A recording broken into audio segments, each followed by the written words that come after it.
속도, 배수, 공배수, 다각형, 직사각형, 대응각, 원주율. 이 단어들은 초등 수학에서 사용하는 단어들이다. 명사, 부정사, 동사, 전치사, 주어, 대명사, 의문사. 이 단어들은 초등 영어에서 사용하는 단어들이다. 구석기, 고조선, 채집, 제작, 수렵, 정착. 이 단어들은 초등 역사에서 사용하는 단어들이다. 속도, 액화, 기화, 발열, 진핵생물, 내액, 외액, 태저감. 이 단어들은 초등 과학에서 사용되는 단어들이다. 단어를 이루고 있는 구성이 이런데 한자를 쓰지 않고 학습이 어떻게 가능할 수 있을까? 숫자를 모르고 어떻게 덧셈과 뺄셈을 가르칠 것이며 단어를 모르고 어떻게 컨텐츠를 가르칠 수 있나? 가장 중요한 것은 한자다. 한자는 영어보다 때로는 수학보다 중요하다. 다음은 초등학교 고학년 수학 문제 중 일부다. 정육각형의 각변을 각각 2등분하여 점을 찍고 두 점을 직선으로 이었을 때 대변이 평행한 사각형의 넓이가 10.3cm 제곱이라면 전체 정육각형의 넓이는 얼마인가?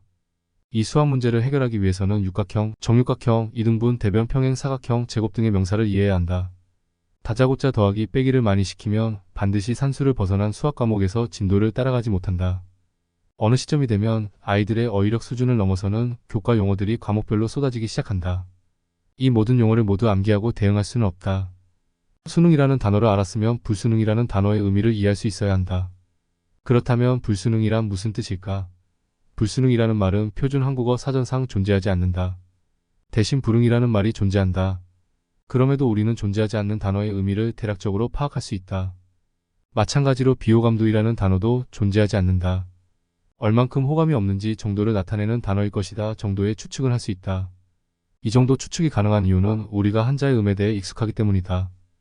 그 밖에 우리는 암기한 적 없고 써본 적 없음에도 대략적으로 그것이 어떤 의미를 가졌는지 가늠할 수 있는 단어들이 있다.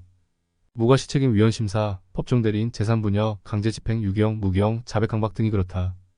의학 용어에서도 한자는 역시 많이 사용된다. 심근경색, 당뇨병, 만성질환, 골절, 면역계. 만약 단어를 만들 때 이처럼 한자를 사용하지 않고 만들 경우 어떻게 우리는 받아들일 수 있을까? 망오리, 고니, 나래, 누리, 달에, 별주, 여울, 아리, 얼.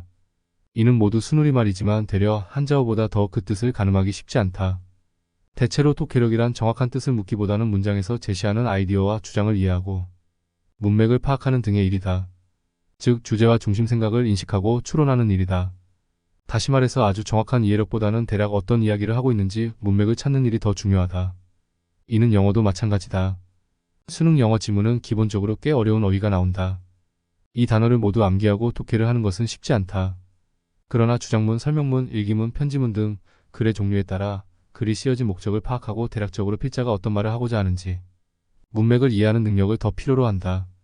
한자는 어휘력 향상에 큰 도움을 준다. 쉽게 말해 한국어 대부분의 근원은 한자에서 출발한다. 한자를 알고 있으면 언어의 복잡한 개념을 이해하는 데 도움이 된다. 또한 폭합어에 대한 의미를 파악하는 데 유용하고 한자를 공부하는 중에 얻을 수 있는 문화적 배경과 지식 습득도 아주 중요하다. 동아시아 문화권, 특히 한국과 중국의 역사와 문화를 이해하는 데 한자는 몹시 중요하다.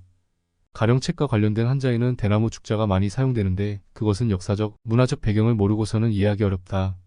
한자는 다양한 기호를 기억하게 하고 구별하게 하여 아이들의 인지 능력 발달에도 긍정적인 역할을 하고 기억력도 증진시킨다. 또한 무언가를 암기한다는 것은 학습의 기본이다. 한자를 공부하는 학습법은 학습 능력에 큰 영향을 준다. 한자는 아무리 쉽게 공부해도 기본적으로 인내심을 필요로 한다. 고로 지속적인 노력과 연습이 필수적이다. 한자를 잘 아는 이들의 경우 간단한 중국어, 일본어에서 사용되는 글에서 대략적 문맥은 파악할 수 있다. 가령 일본어를 거의 모르는 사람이라고 하더라도 책꽂이에 꽂힌 일본어 논문의 제목 정도는 읽을 수 있다. 한자가 중요한 이유는 이뿐만 아니라 무궁무진하다. 지금 이처럼 한자의 중요성에 대해 설명하는 과정에서도 얼마나 많은 한자어가 사용되었는가. 고로 한자를 모르면 반드시 한계점에 도달한다. 한자는 될 수 있으면 빠르고 이르게 시작하는 편이 좋다.